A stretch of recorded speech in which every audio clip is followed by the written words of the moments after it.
on commence par les préparatifs pour la grande marche de la colère des policiers. L'année 2019 a été marquée par les nombreuses manifestations et polémiques sur les violences policières. Agressions, manque de moyens, usure des personnels poussés parfois jusqu'au suicide. Les policiers sont à bout et se retrouveront demain à Paris pour manifester. Hélène France et Jamel Mouaki ont filmé les préparatifs de la délégation niçoise. Elle est pas mal, hein, celle-là.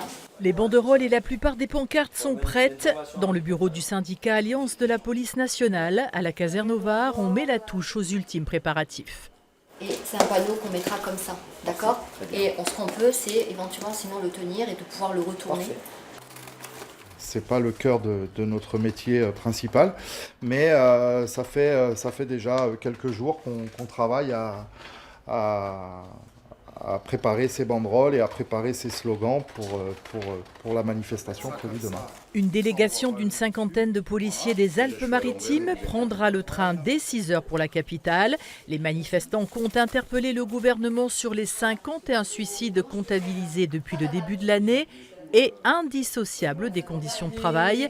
Pour les agents, l'institution est malade. Ces agents qui rentrent le soir chez eux, eh bien ils rentrent avec les valises lourdes de tous ces problèmes, de toute cette stigmatisation qui peuvent être faites à leur encontre. Et derrière, je vous dis, ce sont des êtres humains. Donc ça, c'est impensable. Donc nous, ce qu'on veut dire aussi, c'est halte à la haine anti-flic. Aux accusations de violences policières jugées injustes par les forces de l'ordre s'ajoutent d'autres revendications, comme le paiement des heures supplémentaires dues depuis plusieurs années et le régime des retraites. La marche de la colère démarra à 14 h place de la Bastille pour rejoindre celle de la République. 15 à 20 000 agents sont attendus pour ce défilé.